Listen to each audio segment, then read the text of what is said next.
time.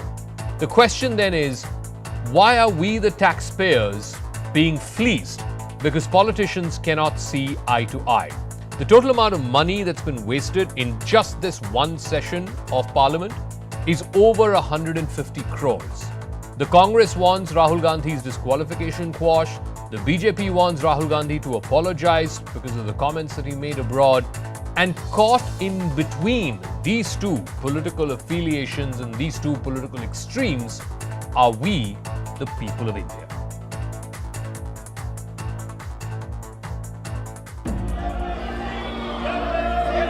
Sloganeering, chants, ruckus, total chaos. These were the scenes inside the Parliament today on the last day of the second leg of the budget session.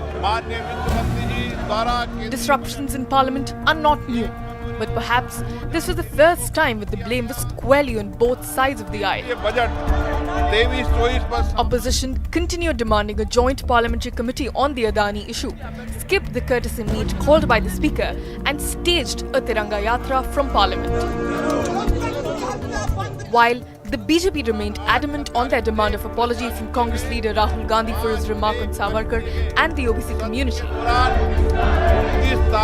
अगर आप democracy को जिंदा रखना चाहते हैं तो opposition की बात भी सुननी चाहिए और वो हठधर्मी पे हैं।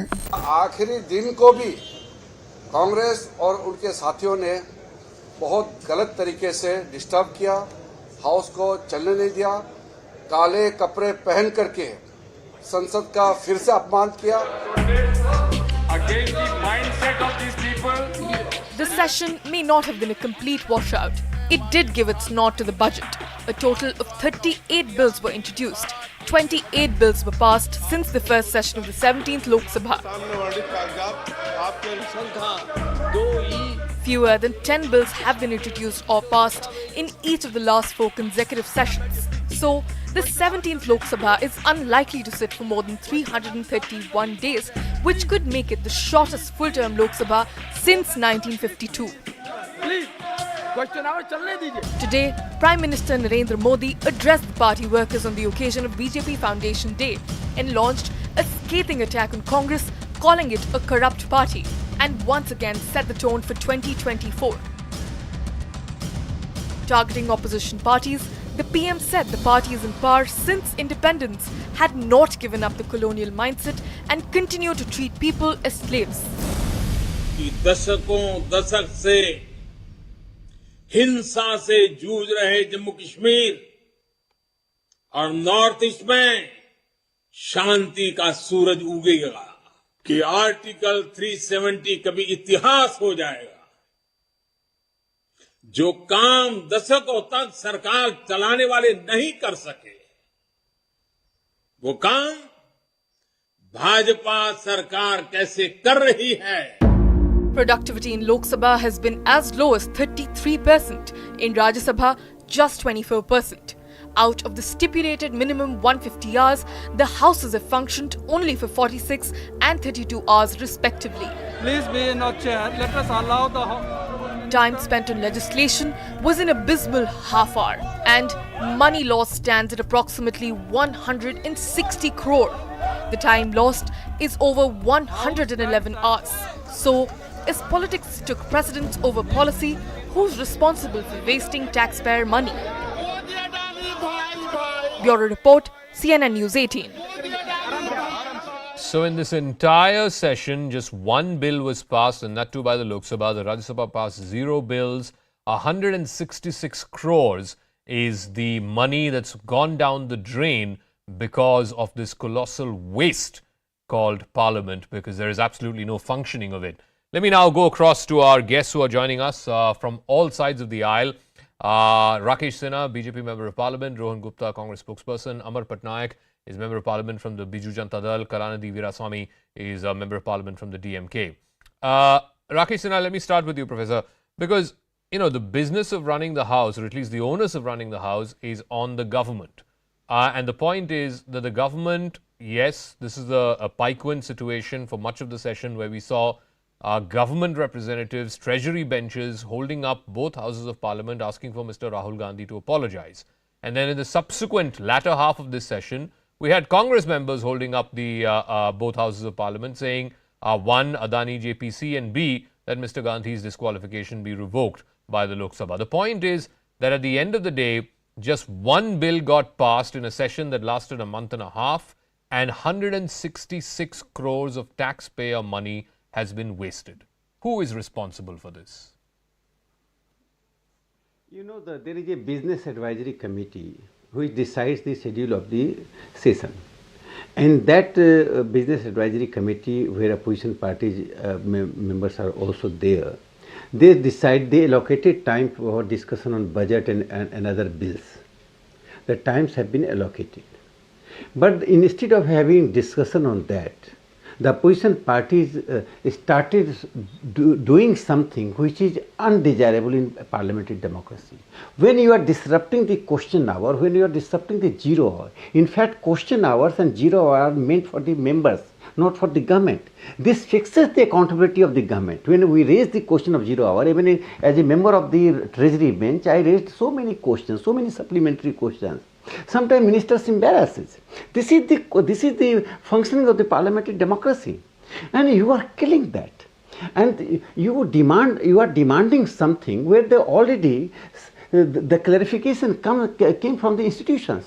You don't believe in the institution. Parliament is everything. I consider Parliament is sovereign, but that does not mean that you will kill all the institutions. Okay. The things which you have raised, that there are layers of the institution, there is a hierarchy of the institution in parliamentary democracy. They are accountable for that. They have given clarification. Things have come where finance minister said something, but you want to disrupt. The parliament cannot be run by the agenda of the dynasty. Parliament cannot be run on the basis of the safety and glorification of the dynasty. Okay. As far as ruling party is concerned, our very small demand. Rahul Gandhi, who is part of the parliamentary democracy, what did he say in the Cambridge University? Is it a reality? You are free to express yourself. Everybody is free to express any part of the globe.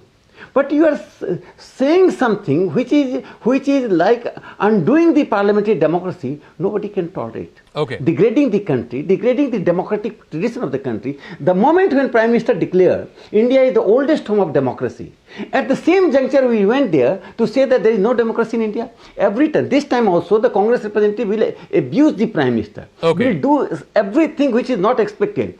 Still they will say there is no democracy. I don't know what is the definition of democracy. So let me ask Rohan Gupta, you know, the matter concerning Mr. Gandhi was decided by a court of law. He's now appealed against that verdict, and the disqualification decision was taken by the Lok Sabha Secretariat. Why are you holding up both houses of parliament on these issues which have nothing to do with the people of this country or taxpayer money? 166 crores, Rohan, is the money that's been lost in just this one session alone. The 17th Lok Sabha, by the way, the current Lok Sabha will go down in history with the record of having passed the fewest bills and had the fewest number of hours in terms of sessions. Is that what the people of India deserve in the 21st century? As you started your point saying that it's a responsibility of ruling party to run parliament. And what are we talking about people of the country? We see that lakhs of crores in Adani shares. And what we ask for is JPC. JPC, there is a resolution, there is a provision of JPC in our parliament. This is not the first time we are asking. When Congress was in power, we appointed JPC. If the government feels that nothing is happened wrong or nothing is happened wrong to the people and lakhs of crores have been wiped out like that only, why they are shying away from appointing JPC? Is it too much to ask from the opposition? I don't think so. It is our responsibility to protect the interest of the people. So let me remind you that this logjam is because of the issues of people, where this government, even after 9 years of being power, they are acting like they are in opposition because they know. I don't deny the fact that they know that if the JPC is formed, they will be exposed. So they don't have any option other than to ensure that this parliament doesn't work. So I think BJP in that way is successfully ensuring that this session doesn't work. And you are talking about Mr. Rahul Gandhi. It is BJP who has accused Mr. Rahul Gandhi of speaking against country outside the country. So we just said that as a parliamentary, Mr. Rahul Gandhi has... All right, we'll try and fix Rohan's audio in just a second. But I just want to bring this to the attention of our viewers, and I'll get Amar Patnaik and then Mr. Veerasamy to respond to this. The number of working hours that is stipulated for both Lok Sabha and Rajya Sabha is 150 hours throughout this session. Instead, they met for all of 39 hours, both Lok Sabha and Rajya Sabha put together. They were meant to meet for 25 days from the 31st of January till the 6th of April, which means 150 hours. The total cost, the total money that's been lost because Parliament sat for, both houses sat for less than 40 hours out of the 300 that is demanded from both houses. The total money lost, Mr. Amar Patnaik, is 166 crores. Now, who is going to refund the taxpayer this money? Is it the treasury benches or is it the opposition? Because the people of India should not be putting up with this. See, it's a very painful experience for me as a first-time member of Parliament in the upper house. The point here is not just the question of refund of the taxpayers' money. It is a much larger issue. The larger issue is because, there's just 1% of the people who, or 1.5% who pay taxes.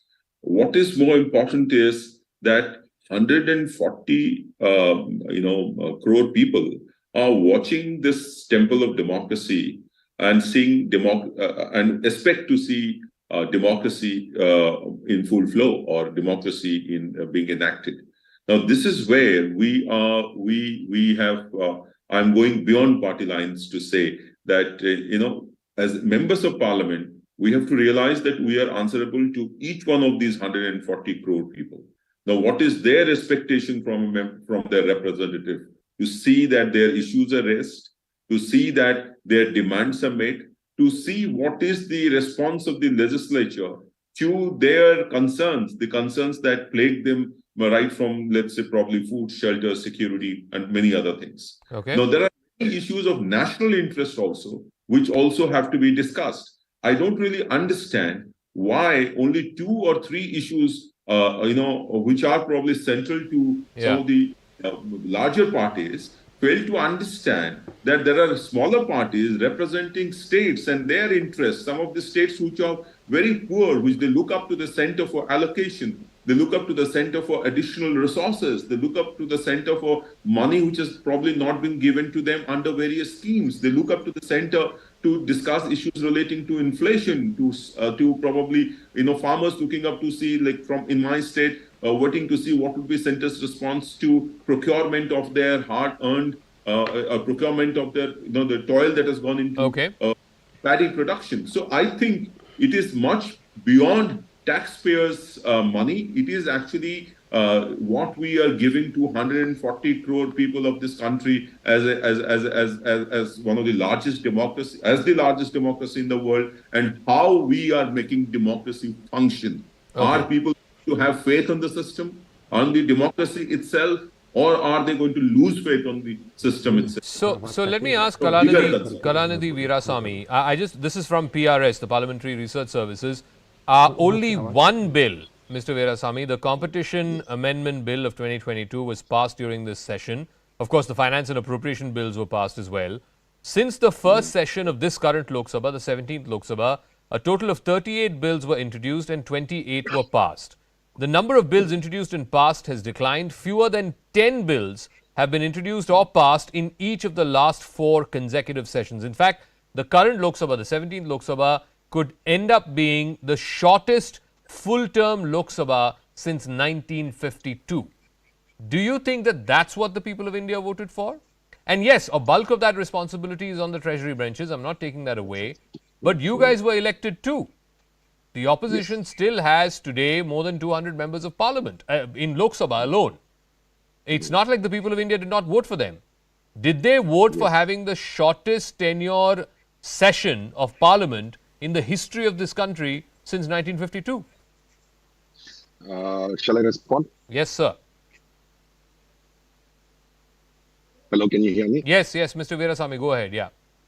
Good evening to everybody. And See, it is regrettable that the parliament has been stalled where the second leg of this budget session has been complete wipeout. Like you said, even the opposition party members are not, we are not happy about the way things are being taken up. But you should understand that, like you rightly said, when opposition parties have a responsibility of running the parliament, the more responsibility lies with the treasury benches for ensuring that the parliament runs smoothly. In fact, the ministers, I was told that in earlier, the 16th and 15th and earlier parliaments, the ministers used to plead with the opposition leaders to make sure that the parliament functions effectively. But here, curiously, we are seeing a state where a member who is not there in the house, the ministers are instigating the members of parliament from their party, the treasury benches. Ministers are instigating them to get up and shout sloganeering, and they have stalled this for quite a few days in this session. So I would like to ask the ruling government whether they are not, because see, they do not want this issue of Adani discussed at all. And when Rahul Gandhi had asked several pointed questions about Adani, it was very curious and very perplexing about why most of his statements, referring to Adani, were removed from the records of the parliament. And when you expunge something like that, we feel that there is a sinister motive. Okay. And we are trying to. But Mr. Veerasamy, you are aware, and I'm sure the honourable members of the opposition are aware, that no less than the Supreme Court of India has appointed a committee of very, very eminent and capable personalities to look into this matter. Now, either you don't have faith in that committee and thereby the Supreme Court of India, or you believe the JPC is better equipped to investigate this. It's got to be one of these two. No, let me explain. See, the Supreme Court, what it has directed is to identify the any irregularities in SEBI or these details. They are not going to go into the total depth of whatever financial transactions have happened through Modi shares and all those details. We are not, sure of that.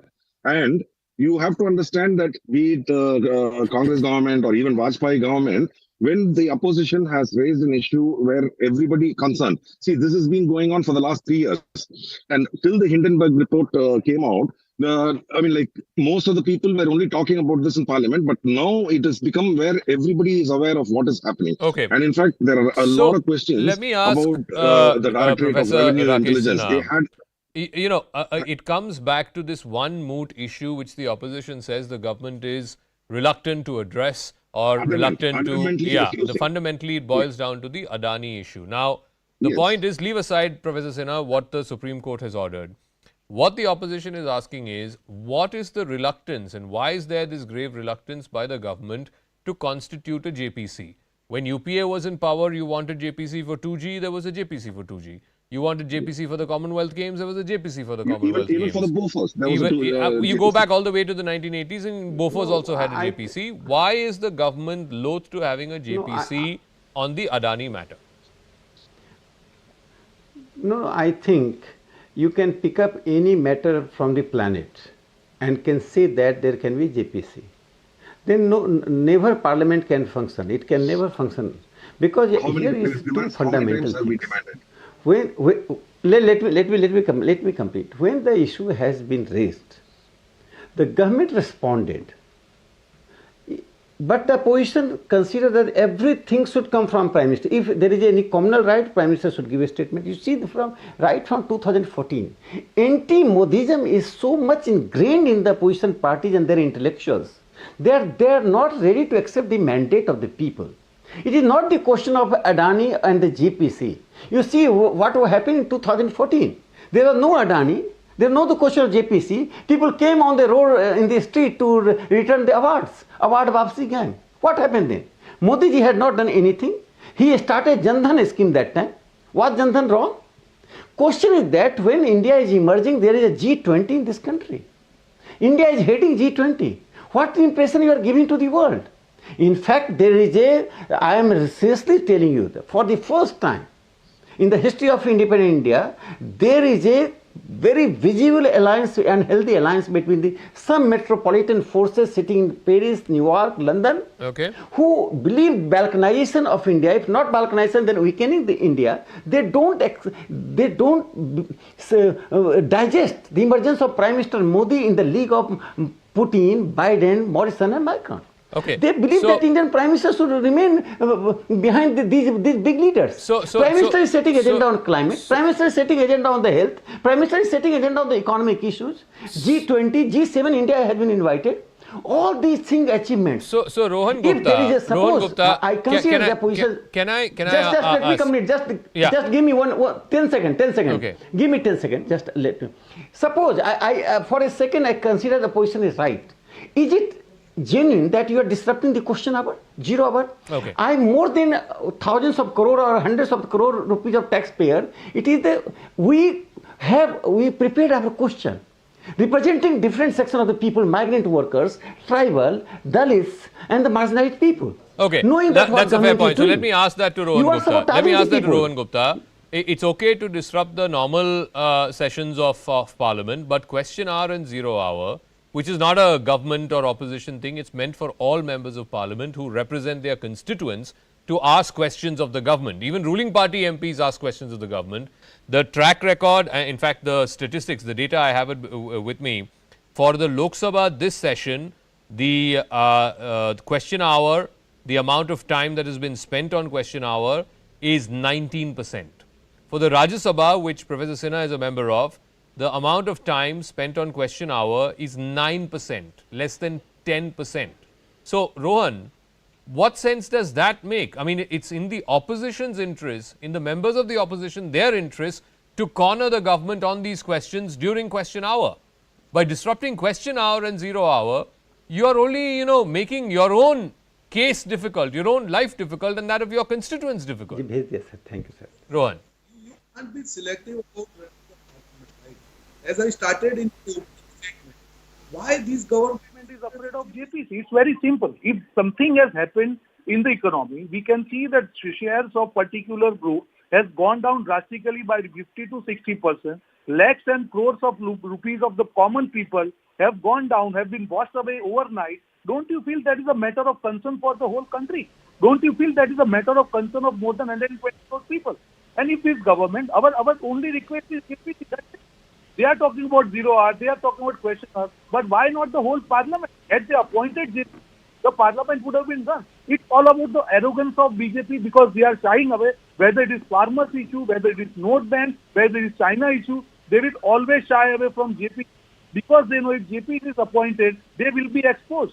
So it's not about not appointing JPC. It's about having fear of being caught. That is where BJP is coming from. And they are trying to stop opposition, to crush the voice of opposition by using their arrogance, by using their power, by using their authority. We cannot succumb to that. People of the country, they have seen that we have raised the concerning the people, whether BJP will allow us to run parliament or not, but we will continue raising the voice. One thing is, and I think this is the saddest part between, the opposition and the government, the people of India are stuck. Like I said, 166 crores is the amount of money that's gone down the drain just in this one session alone. The 17th Lok Sabha, the current Lok Sabha, could end up becoming the shortest tenure session of Parliament ever in the history of Parliament since 1952. But that is the reality of our political situation today. Talking about politics and one big movement that happened today, former Defence Minister and Congress stalwart A.K. Antony's son, Anil Antony, today joined the BJP. Anil Antony had resigned from the Congress in January after he criticised the party's decision to support the controversial BBC documentary on the Gujarat riots. He even took a jibe at some of his colleagues in that resignation letter and said that the coterie around the leadership is only keen to work with a bunch of sycophants. On the other hand, his father A.K. Antony has expressed disappointment over his son joining the BJP. Former Defence Minister feels that the decision taken by his son is completely wrong. I strongly feel it's a wrong decision. During the first Narendra Modi government onwards, they are systematically diluting diversity and secularism. Unity in diversity is the Indian concept. That is the real reason for India's unity. During independence and after independence, Nehru family treated every Indians, irrespective of their caste, religion. That is why consistently I am accepting the leadership. All right, Anil Anthony is now joining us live. Anil, thank you very much for speaking with us here on CNN News 18. First things first, at around the same time that you joined the BJP, you were in the BJP party office earlier this afternoon, almost around that same time, your father, veteran of the Congress party, former multiple-time chief minister, multiple-time union minister, was in the KPCC office in Trivandrum, and he basically said that he disagrees with your decision. How is this going to, hold in the Anthony household?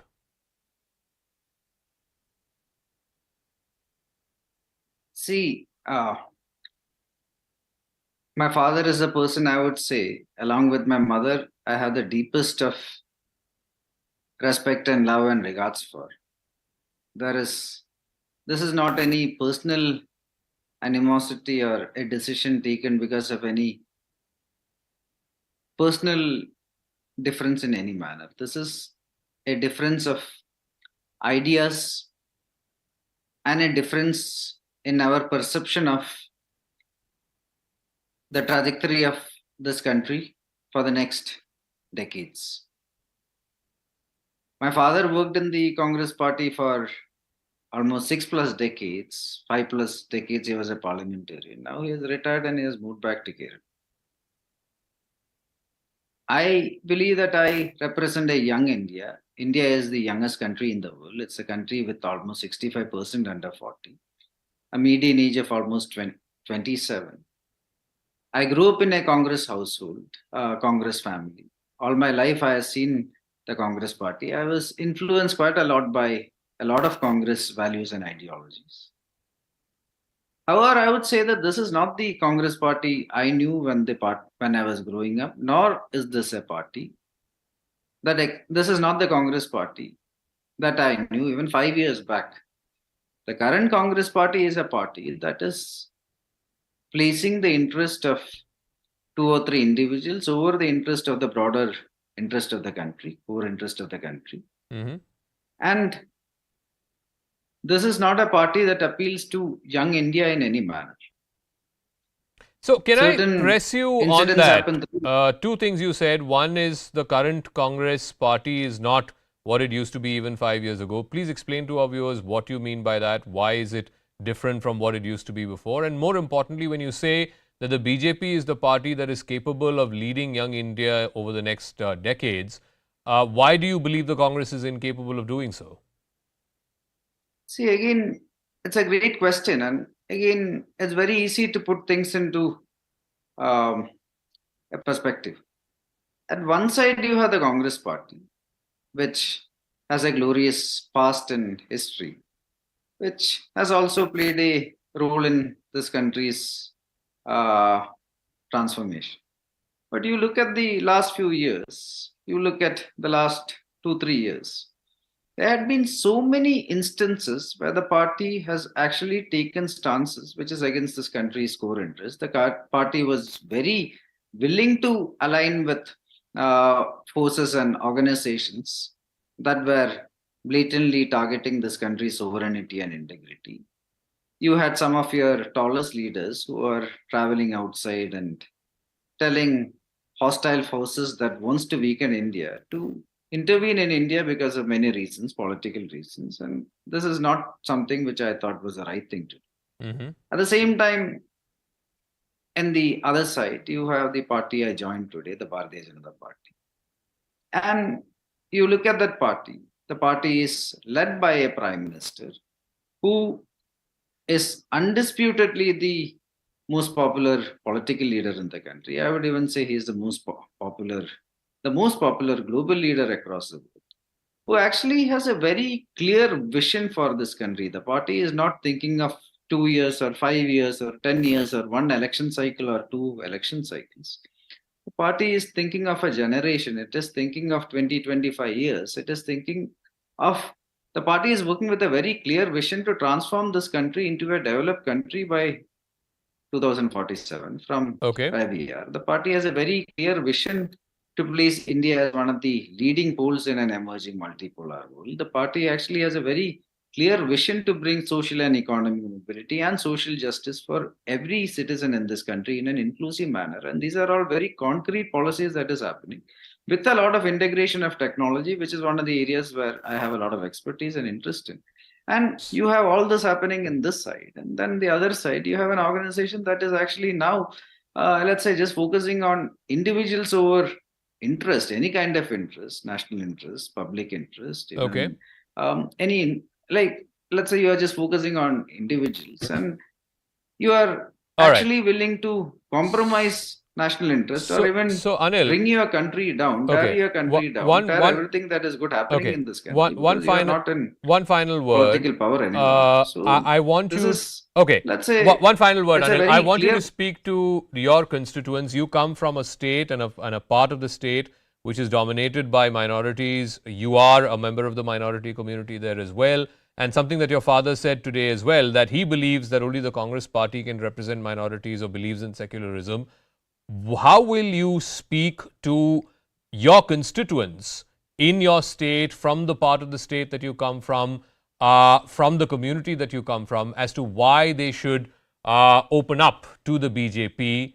Because they have been suspicious of the BJP in the past. They've not been great votaries of the BJP, as it were. So what will you tell them tonight?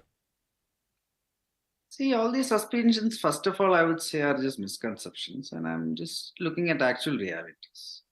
So first of all, a lot of people say, oh, in Kerala, the party is not relevant. But let me tell you, in the last 3-4 years itself, in states like West Bengal, in Telangana, in Tripura, many states where the vote share was 1 and 2 and 3%, which is much less than what the vote share the Bharatiya Janata Party is having in Kerala now. From 1 to 3% with 0, 1, 2, 3 MLAs itself, like that, the party has grown exponentially in 3-4 years, and it has formed government in one of the states. It has emerged as the leading opposition parties in the other states. It is winning many Lok Sabha and legislative elections. It has become legit electoral parties in all these states I mentioned.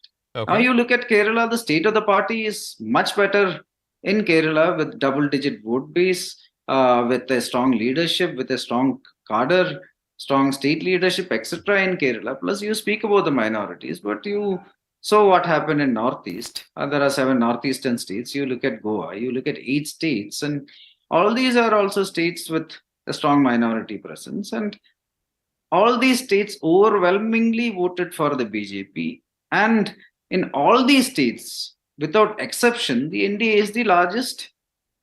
It is the largest coalition in all these states. So all this conception of how minorities don't vote for the BJP, etc., are misconceptions which certain people are spreading for their own political survival, but it is very cut off from actual realities. All right, Anil K. Antony, thank you very much for speaking with us here on CNN News 18, and wish you good luck in this new political innings of yours. Thank you very much for speaking with us. All right, let's move on to another story that's come in from Canada. Yet another Hindu temple has been desecrated in Canada and Ontario after being spray painted with anti-India graffiti. This happened late Tuesday night. The target of the vandalism was the Bap Sri Swaminarayan Mandir in the town of Windsor. This is in the province of Ontario.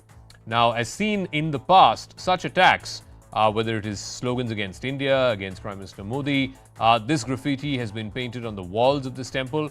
The CCTV footage of the desecration that was released by the Windsor police shows 2 masked men defacing the temple walls. Police are investigating the Hindu temple vandalism as a hate-motivated incident. Despite the government raising these concerns, the required action so far doesn't seem to have been taken by the Canadian government. Now, this is not the first or second. This is the 5th such attack that has taken place in Canada in less than a year. 2 months ago, the target was the Sri Ram Mandir that was in the town of Mississauga in the GTA. Slogans spray painted include those attacking India, Prime Minister Modi describing the founder of the separatist Khalistan movement, Jarnail Singh Bhindranwala, as a martyr. prior to that, on the 30th of January, the Gauri Shankar Mandir in Brampton, again in Ontario, was desecrated. And before that, a statue of Mahatma Gandhi at the Vishnu Mandir in Richmond Hill was defaced in July last year. Also in September last year, there was an episode of vandalism that occurred at the front entrance of the Swaminarayan Mandir in Toronto. This is what the spokesperson of the Ministry of External Affairs had to say. This is a very unfortunate incident and we condemn it. This issue has been taken up with the Canadian authorities. And with the same request that we have made on earlier occasions, please catch the perpetrators, please try to prevent, ensure that this does not happen again.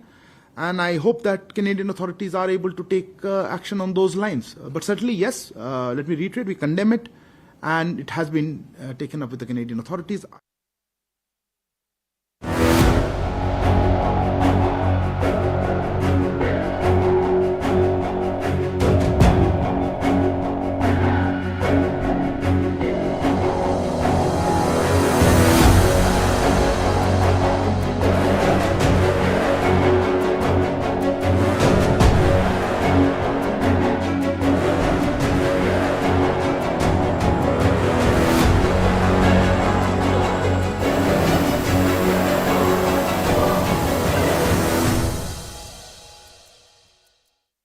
All right, so what should India do? Yes, of course, you can summon the ambassador, you can issue note verbals, but at the end of the day, local law and order is a local subject and that needs to be amped up by the local authorities, whether in Canada or in Australia or in the UK. Pinak Ranjan Chakravarti is former Secretary of the Ministry of External Affairs. Dean Baxendale is an author and policy analyst joining us from Canada.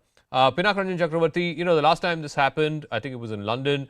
Again, a démarche was issued, the highest ranking official was brought in, same with the Canada attacks. But somehow all of these seem very symbolic or at least superficial, if you will, not in a way that the local authorities in any of these countries, Australia, Canada, UK, are acting with the full force of the law to try and deter future attacks. So what should be done? Well, we must understand that countries which host these kind of diaspora use these incidents and other things to leverage their ties with India. That's the realistic part of the bilateral relationship. And because we will go to them to make requests, don't do this, don't do that. So it gives them leverage. Apart from the fact that their domestic constituencies are there, they depend on the votes of some of these people. And so hence, they have to also balance with their domestic, vote bank politics, as we say in India. This is the complexity of the situation.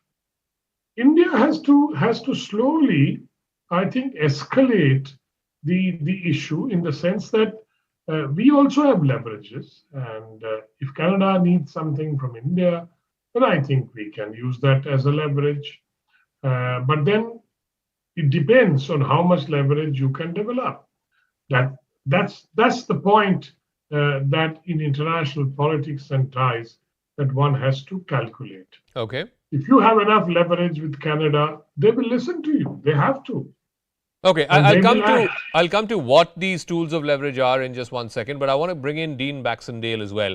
I think there's also a question of reciprocity, and that's a fundamental sort of tenet of international diplomacy. If the same thing were to happen to an Australian, or a Canadian NGO or a Canadian enterprise or an institution here in India, if somebody went up there and defaced the walls outside or painted anti-Canada graffiti, that I don't think is something that the governments there would take very kindly to. So where is then the question of reciprocity? Because here again, it's not just the fact that this one Hindu temple was attacked. This is the 5th one in the last year. More than that, the kind of graffiti that's been painted there is openly separatist, secessionist of the Indian Union. That's not something that Canada would brook. Let's say tomorrow somebody were to paint graffiti outside the Canadian High Commission saying Quebec should be a separate land. That's not going to be acceptable. No, nor is it, there have been numerous attacks over the past 2 years, and certainly in the last year, not only against Hindu temples, but obviously, Jewish synagogues, the Muslim, synagogues have been attacked as well. But these direct attacks on Hindu temples do speak potentially of the, potentially connections to the Palestine movement.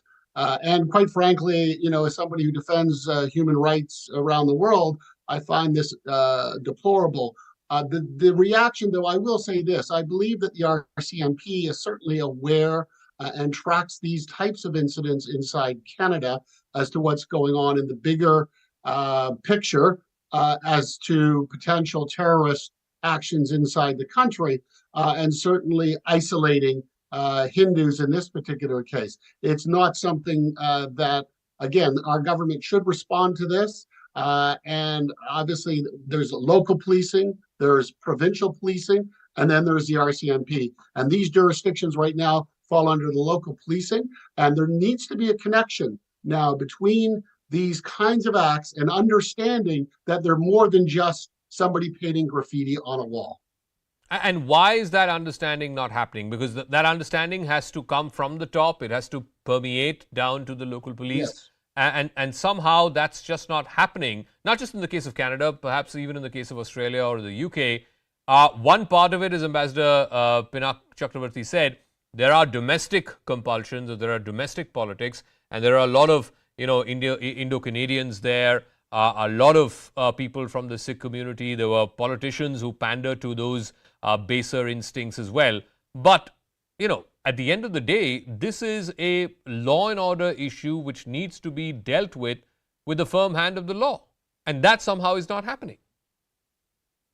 Agreed. And I think that, a deeper investigation and resources have to be put to try to put a stop to this, because this kind of religious persecution is not something that should be tolerated in Canada. That's what we have. We brought people to this country to be able to practice their own religious beliefs and be who they want to be. So this is deplorable, and I think the federal government needs to take, as you said, a leadership role in pushing down the information and insights to local police so we can make arrests. So Pinak Ranjan Chakravarti, you said earlier on that India has leverage or tools of leverage against Canada. One big tool of leverage is trade. All of these countries want to trade with India because India is a huge market. Now, the moment you bring trade in as some kind of a leverage, then it's automatically, but, why are you bringing in something that is totally unrelated? Is that something that can be realistically used against these countries to force their local governments and their local administration, local police to take action and be seen to be taking action against these elements and against these incidents?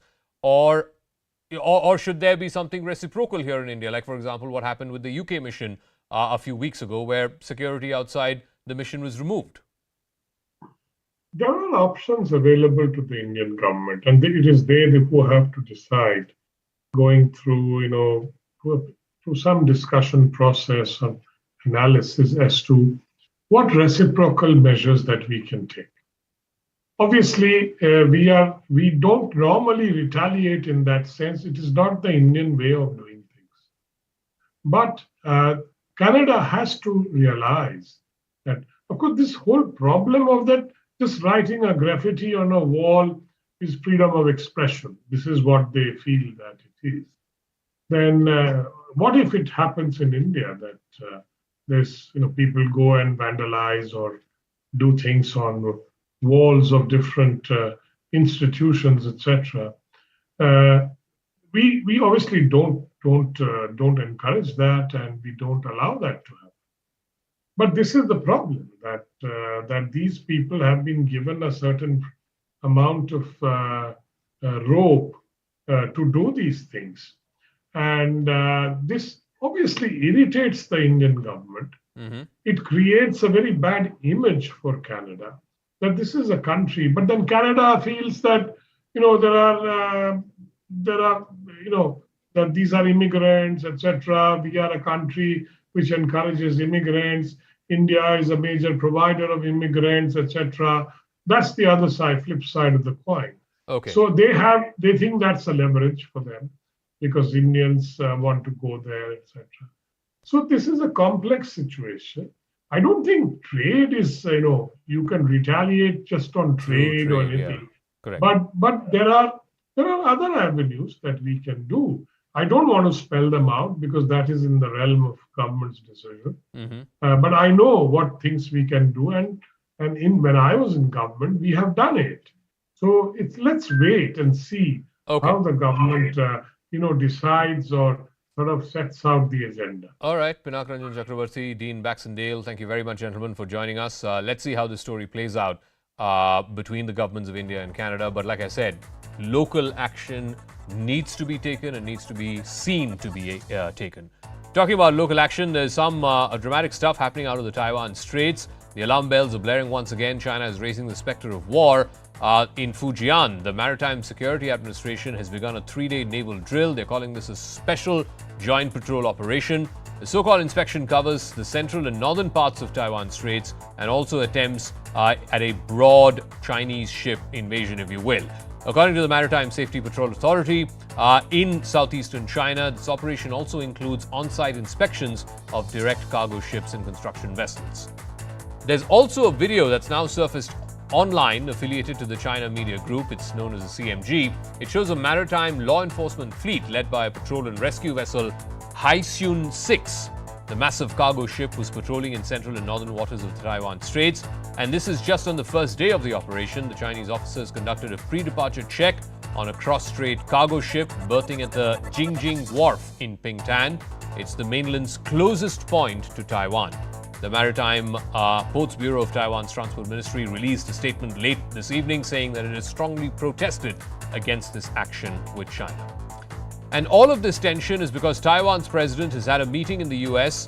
Tsai Ing-wen has held a meeting with the U.S. House Speaker Kevin McCarthy, the third senior-most person in the U.S. government, the senior-most American figure to meet a Taiwanese leader on American soil in many decades. America has called it an informal engagement, but unlike the previous transits by Taiwanese leaders, the summit here included a public press conference.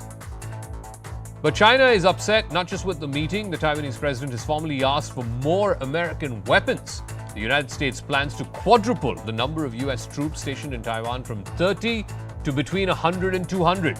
And beyond training, the Michigan National Guard is also training a contingent of Taiwanese military, including during the annual exercises at multiple countries at Camp Grayling in northern Michigan. And China has wasted no time in attacking Taiwan. So Taiwan is now leaning on America, but it's on a slippery slope back home, and China wants to keep the threat of war alive. Now, the more Taiwan tilts towards America for support, more the risk of conflict. And finally, as we wrap up, the veteran Bidri craft artist Shah Rashid Ahmed Qadri, who was conferred with the Padma Award last night, he had an interesting conversation with Prime Minister Modi, thanking him for the honor. As he shook hands with the Prime Minister, Qadri said that he didn't think that he would be awarded when the BJP government is in power, but Prime Minister Modi proved him wrong. And this video has gone viral overnight. The opposition, at least some in the opposition ranks, have not taken to it well. The veteran artisan joined us for an exclusive conversation. Tune into this. Thank you very much for your time. Good night. Shah Rashid Ahmed Qadri is joining me. Qadri साहब, बहुत बहुत मुबारक। सबसे पहले तो ये आपसे पूछना चाहूंगी कि आपने जो प्रधानमंत्री को कहा वो कहने की जरूरत क्यों पड़ी, क्योंकि आपने साफ तौर पे ये कह दिया था कि आपको उम्मीद नहीं थी कि भाजपा सरकार में आपको इस तरह का अवार्ड मिलेगा। नहीं, क्यों बोला का मतलब क्या है, मेरे दिल में जो था वो बयान कर दिया हमने। जी, आपने सही बोला, जो आपके दिल में था आपने कह दिया। पद्मश्री जो ये इज्जत है वो आप बोल रहे थे कि आप, क्योंकि आपने ये काम बहुत सालों से किया है, आपको जब फोन आया और आपको खबर मिली इस बात की कि आपको पद्मश्री मिल रहा है मोदी सरकार में, तो कौन कौन था आपके आसपास, क्या हुआ उस दिन, बताइए हमें। 25 जनवरी को सुबह 11:15 बजे फोन आया था। 11:15 बजे फ़ोन आया था। होम मिनिस्ट्री के जॉइंट सेक्रेटरी फ़ोन किए, मुबारक हो आपको पद्मश्री अवार्ड के लिए आप चुने गए अब जी। तो सारा दिन में ऐसा इमोशनल हुआ कि मैं आंखों से आंसू बहाते रहा और खुशी में सारी रात सो भी नहीं सका मैं। तकरीबन 2 रात तक नहीं सोया मैं। 26 तारीख को मेरा डिस्ट्रिक्ट एडमिनिस्ट्रेशन मेरा सम्मान करे स्टेडियम में। करने के बाद उसके बाद जैसा बीजेपी गवर्नमेंट मेरे को जैसा चुनी उसी तरीके से 26 जनवरी को तकरीबन 1,500 आदमी 26 जनवरी से लेके 15-20 दिन तक 1,500 आदमी मेरा सम्मान करने के लिए आए। वो भी बीजेपी के लोग थे, कांग्रेस के बहुत कम आए थे कांग्रेस में। आपने जो बोला कि जो आपका अभिनंदन किया लोगों ने, जो आपको मुबारकबाद दी, वो ज्यादातर भाजपा के लोग थे। लेकिन कादरी साहब, आपको यूपीए सरकार से क्यों उम्मीद थी और आपको ऐसा क्यों लग रहा था कि जो सरकार जब बदली यहाँ पर कुछ ये सम्मान नहीं मिलेगा, ये इज्जत आपको नहीं मिलेगी? नहीं, देखिए मेरा प्रोफार्मा इतना मोटा है कि शायद किसी कारीगर के पास नहीं है उतना मोटा प्रोफाइल। उसके पर मेरे को उम्मीद थी कि मेरे को मिलेगा, इसलिए मैं हर साल कोशिश करता था। 5 साल कोशिश करा, फिर उसके बाद बीजेपी गवर्नमेंट आई तो मैं छोड़ दिया। उसके 5 साल के बाद फिर मेरे को 25 जनवरी को मालूम हुआ कि मैं पद्मश्री के लिए चुना गया हूँ। आपने उम्मीद कांग्रेस की सरकार से की, लेकिन इस सरकार ने आपकी ये जो ख्वाहिश थी दिल की वो पूरी की, लेकिन उम्मीद क्यों छोड़ा आपने? क्योंकि बीजेपी वाले मुसलमानों से नफरत करते हैं, उनसे और मुखालिफत करते हैं। तो मैं बोला इनके पास अप्लाई करना बेकार है, ये हमको कुछ नहीं देते। मगर मोदी जी मेरे ख्याल को, मेरी सोच को गलत साबित करके मेरे को चुन लिए, उनका बहुत बहुत शुक्रिया। ऑल राइट, सबसे पहले बहुत बहुत मुबारकबाद, शुक्रिया आपने हम लोगों को वक्त दिया और आपको बहुत बहुत congratulations for this award.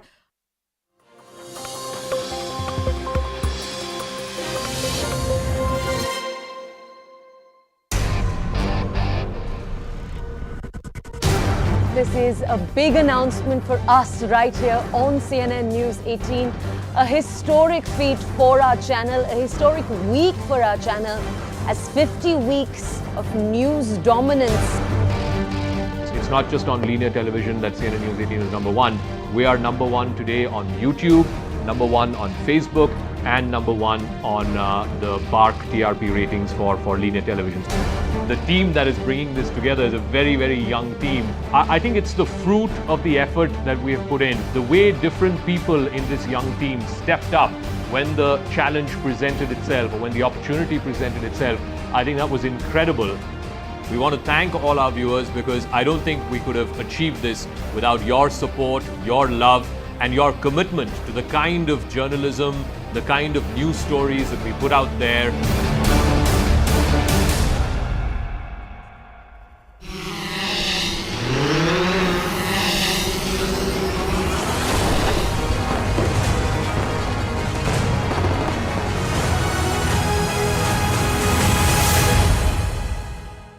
In my view, from 2020 onwards, when we went through the sort of cataclysmic events of the COVID-19 surge and the lockdown and so on, what we have seen over the last 1 year, last 50 weeks, is the fruit of all of that hard work, is the fruit of all of that labor. So I think this is an ode to the young team here at CNN News 18 as well. But like I said, it's incredible. It hasn't happened in the history of news television that a channel has dominated the ratings in this fashion for 50 weeks. And I'm also happy to report to our viewers, it's not just on one platform, it's not just on linear television where our dominance has been well established now for the better part of the last 1 year. We're also now the #1 English news channel on YouTube, and it's been the case for the last 8 months. In fact, the month of March, we would close out with 90 million views, I think, which is incredible. It's again unheard of in Indian news television that an English channel from India gets 90 million views. We've had 100 million views plus every month since September of last year.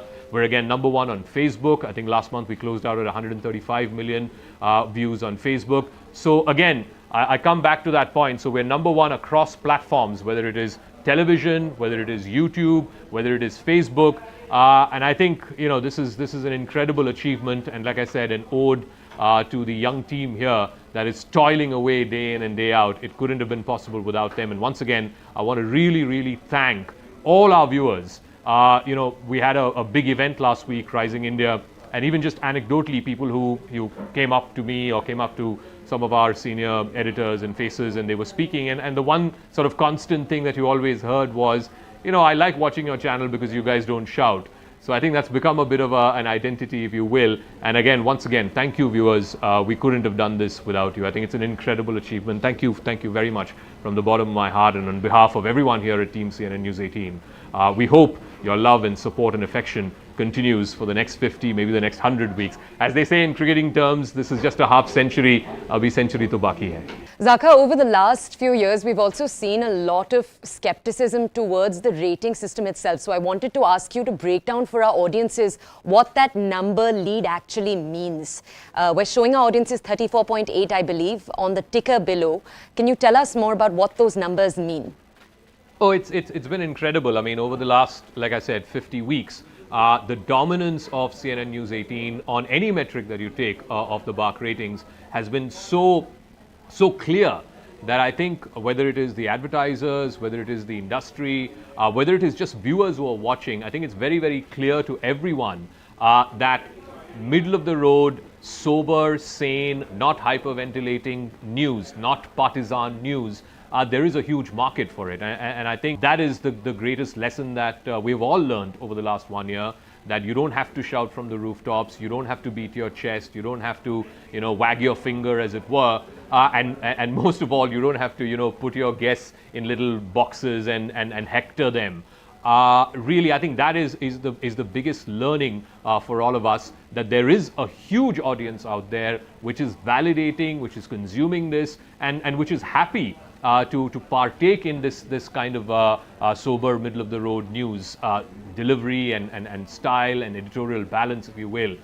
So I think that has been a great learning experience for all of us. And like I said, going forward, what we are attempting to build, this converged newsroom, because news is today breaking anywhere. It's breaking on your phone. It's not necessarily breaking on television. So if we can, build an ecosystem of reporters, producers, video editors, camera persons who are platform agnostic, I think that is going to be our next big journey over the next year and the next few years. But like I said, I'm happy to report that it's not just the BARC ratings, it's not just on linear television that CNN News 18 is number one. We are number one today on YouTube, number one on Facebook, and number one on the BARC TRP ratings for